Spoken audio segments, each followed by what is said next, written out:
Olá, estudante! Vamos continuar nossos estudos sobre os últimos séculos da Idade Média. Em boa parte da Idade Média, a agricultura foi a principal atividade econômica. Durante a Idade Média, foram desenvolvidas novas técnicas agrícolas, que trouxeram diversos impactos, como o aumento da produção agrícola, a diminuição do número de mortes por fome e doenças e o aumento da população e da expectativa de vida. Até o ano 1000, produzia-se só o necessário para a alimentação das pessoas que viviam num feudo. Depois dessa data, já havia uma produção que podia ser vendida ou trocada. Isso tudo graças aos avanços que aconteceram na agricultura.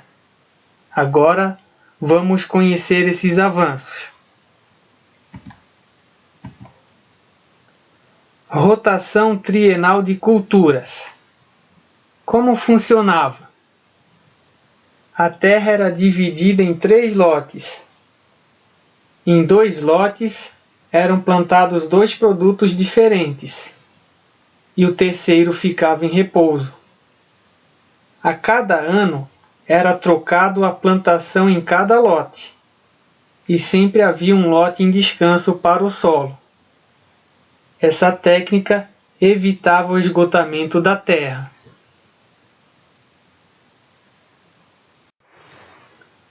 Outra mudança que permitiu o desenvolvimento da agricultura foi que os animais passaram a ser atrelados no peito. Antes, eram atrelados no pescoço, o que os sufocava e diminuía sua força. E o que era atrelado aos cavalos? O arado, um instrumento utilizado para soltar a terra.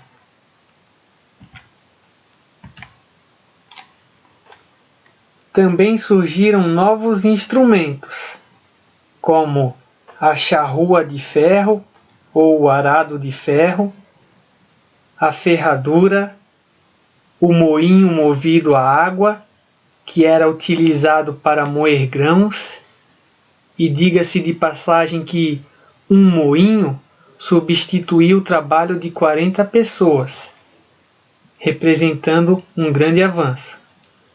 E também foram desenvolvidas as fiadeiras com pedal.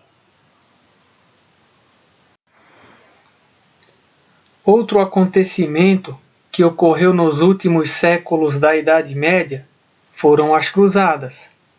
Relembrando, as Cruzadas foram conflitos entre cristãos e muçulmanos pelo controle de Jerusalém. Os conflitos ocorreram entre os anos de 1095 e 1272. Observe no mapa os caminhos percorridos pelos soldados cristãos, que eram chamados de cruzados, para chegar em Jerusalém. Então, os soldados cristãos, os cruzados, partiam da Europa com destino à cidade de Jerusalém.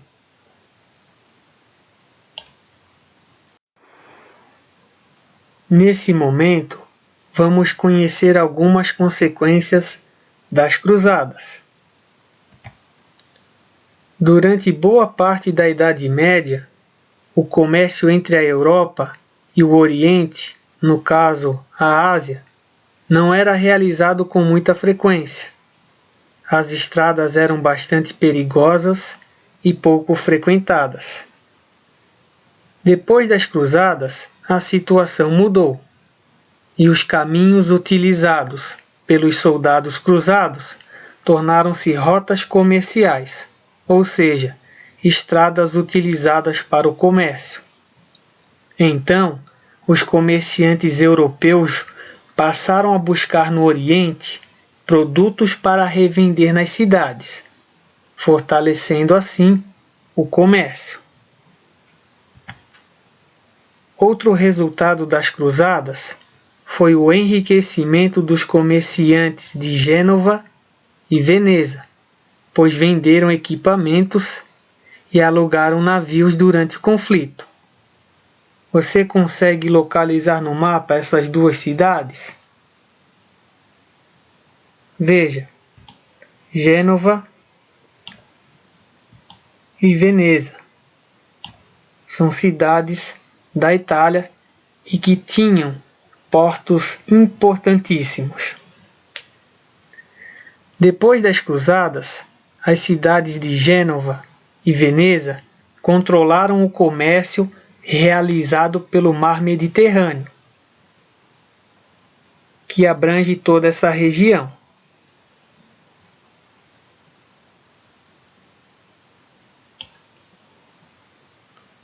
As mercadorias do interior da Europa eram levadas aos portos de Gênova e Veneza para serem transportadas e vendidas no Oriente, na Ásia. Além disso, navegando o Mediterrâneo, os mercadores de Gênova e Veneza compravam sedas, perfumes, canela, cravo, pimenta, gengibre e entre outros. Sabem aonde? Nos portos de Constantinopla,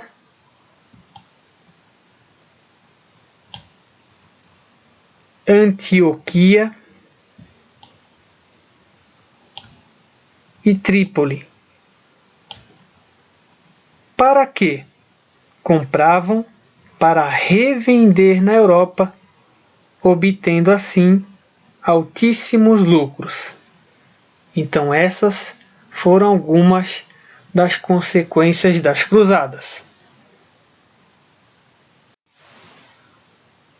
Vamos voltar ao conteúdo do início do vídeo.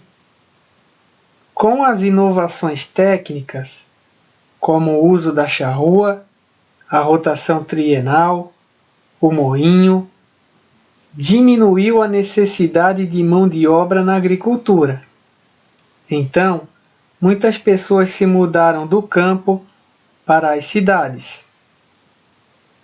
Nos primeiros séculos da Idade Média, as cidades eram pequenas e os moradores sobreviviam por meio do trabalho na agricultura e na criação de animais, por exemplo.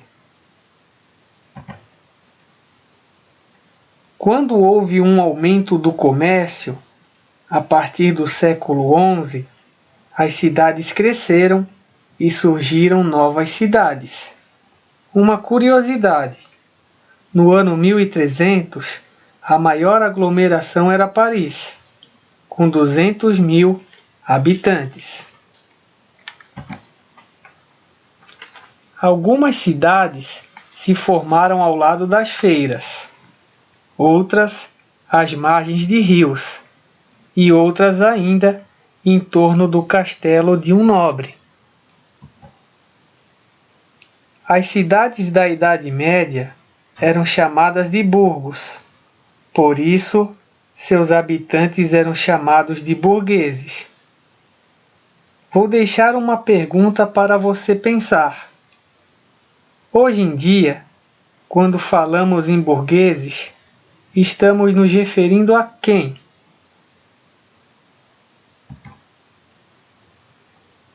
Os burgueses tinham que pagar impostos ao senhor feudal, já que muitos burgos, muitas cidades, se localizavam nas terras de um nobre.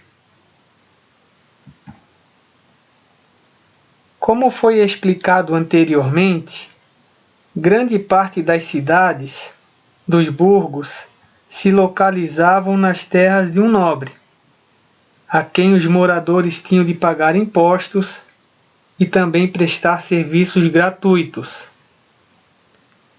Para se libertarem desse controle, os habitantes das cidades procuravam comprar a carta de franquia, um documento que dava a eles o direito de administrar a sua cidade. Deste modo, as cidades foram se libertando.